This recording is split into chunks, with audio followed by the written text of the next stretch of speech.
वो चैत्य होता था, जिसमें कोई पूजा स्थल मंदिर नहीं, खाली रहने का बना है, वो विहार कहा जाता था।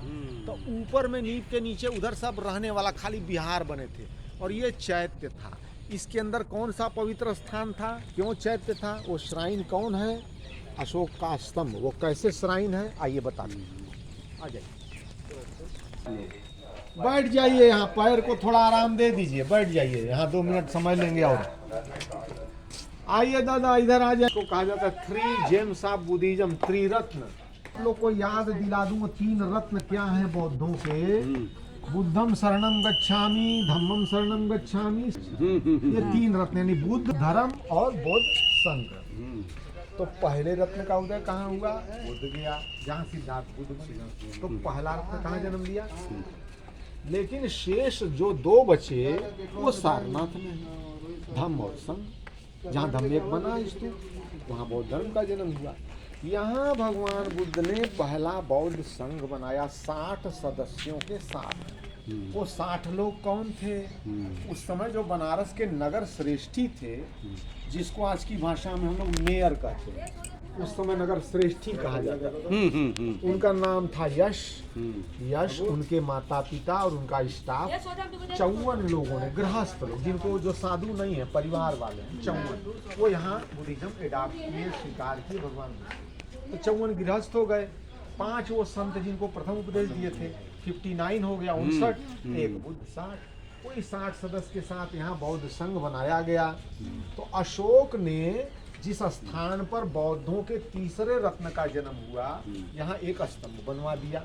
15.25 मीटर का ऊंचा एक ही पत्थर का स्तंभ था, और उस स्तंभ पर 3 अभिलेख हैं। एक है सामने वाला अशोक का, और दूसरा 2 लाइन पीछे ऊपर वाली कुषाण की, नीचे वाली गुप्त की।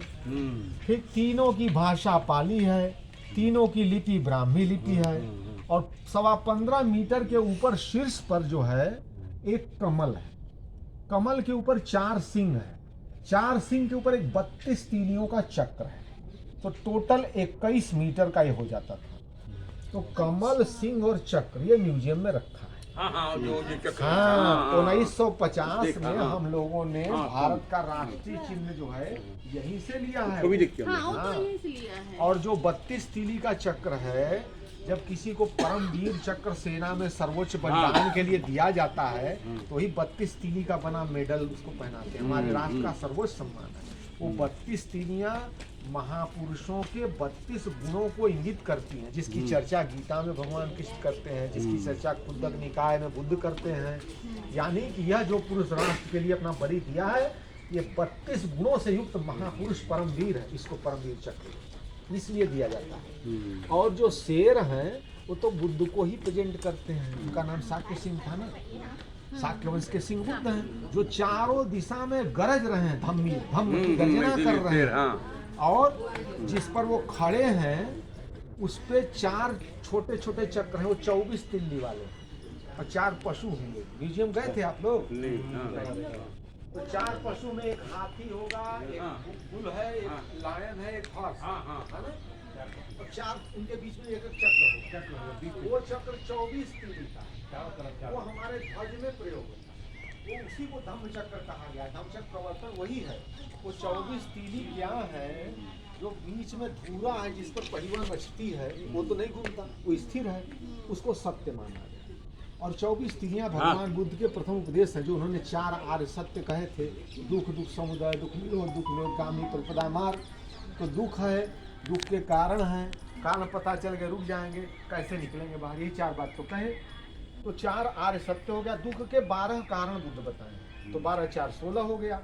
और निकलने का मार्ग 8 बताया है, तो 16 8 24, वही 24 धम्मचक्र प्रवर्तन होता है। उसकी पहिया जो टायरवा है, वो हमारा मस्तिष्क है। जितना गति देते हैं, प्रयोग करते हैं, चलाते हैं, उतना ही माइंडफुलनेस और इनलाइटनमेंट के नजदीक होते हैं। अब पूरी व्याख्या कारण और बुद्ध का सब बताएंगे तो 1 घंटा ही नहीं होगा। अब क्या लिखा है ये बता दें फट से आपको।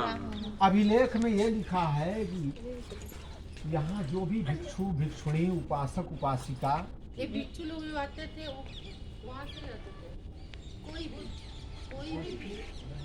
जो बौद्ध भिक्षु बनना चाहता था उनको वजह से हमारे यहाँ दीक्षा होती है ना, उनके यहाँ देशना होती है। तो बुद्धिस्ट देशना जो स्वीकार किया, जो बौद्ध धर्म को दिया गया, उसको संकेत बताया दीक्षा कैसे बनानी है, तो बताया। ये जो गौतम का जो बात बता रहे हैं, इनके साथ जो जैन लोग का भी कुछ बात है।